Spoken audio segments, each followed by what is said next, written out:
सोच नहीं बनेगा।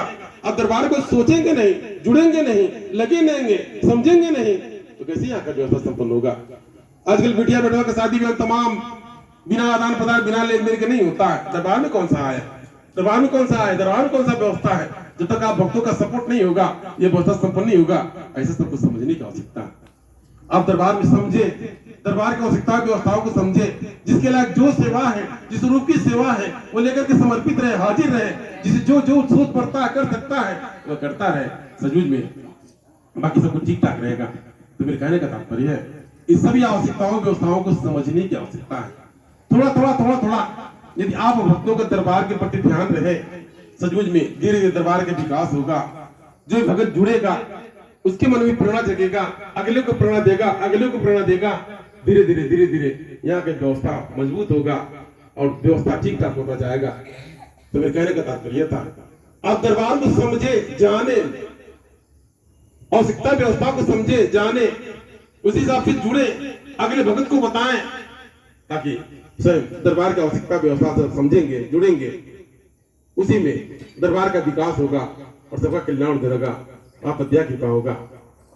इसके तपस्या दरबार में अनवरत कार्यक्रम चलता रहेगा। एक कार्यक्रम समापन हुआ, फिर दूसरा शुरू हो जाएगा, फिर दूसरा शुरू हुआ, तीसरा शुरू हो जाएगा। ये दरबार में हमेशा सेवा सहयोग चलता रहेगा। अगर आपसे जो बन पड़ता है कर लीजिए, आप अपने मन में प्रसन्न बनाइए कि दरबार हमेशा सेवा सहयोग लिया जाता है। ये मंदिर है, दरबार है। इस मंदिर में, दरबार में पूजा पाठ स्थान नहीं होगा, या यहाँ पर मंत्रोच्चारण नहीं होगा, समय से आरती और क्या होगा। इसलिए यहाँ हमेशा कुछ कुछ लगा रहेगा।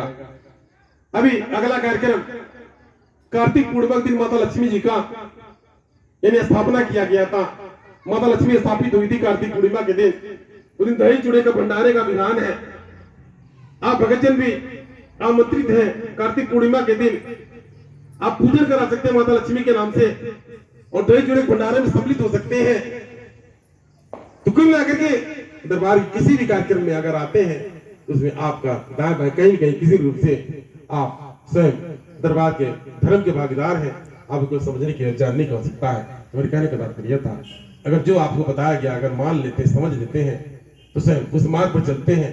मेरा बतियाना, मेरा बताना, मेरा समझाना मेरा सार्थक हो जाता है।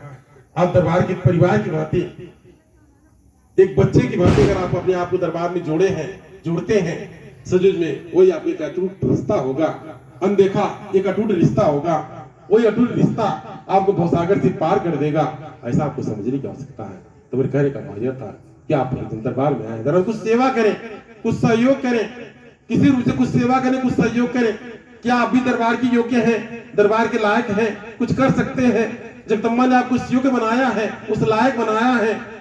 तो आप दरबार में कुछ सेवा करें, दरबार का विकास होगा, दया कृपा होगा, कल्याण होगा और आप इधर से आएगा। जिस प्रकार से आज छठ पूजा में तमाम भक्तजन ने अपनी पूजा पाठ श्रद्धा भाव समर्पण किया। आज छठ माता का आगमन भी हुआ। छठ माता ने सबके भक्तों की कामनाओं को पूर्ण करने के लिए जगदम्बा ने वचन दिया। यदि आप श्रद्धा भाव से भक्ति से जगदम्बा के चरण में अर्जी लगाएंगे, आपकी कामना की अवश्य पूर्ति होगी और आपका कल्याण जो होगा। इस यानी कार्तिक पूर्णिमा के बाद में शिव विवाह आएगा।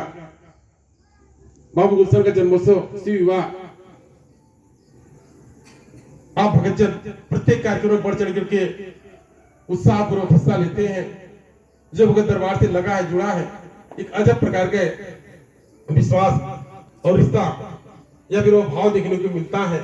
उसी भाव से जगदम्बा पसंद होती है, आनंदित होती है। तो मेरे कहने का तात्पर्य था कि आप अगर दरबार में आते हैं तो कुछ समझिए, जानिए, दरबार की आवश्यकता व्यवस्था को समझिए, कुछ सेवा करें, कुछ सहयोग करें, ताकि आपके सेवा और सहयोग के माध्यम से दरबार का विकास हो।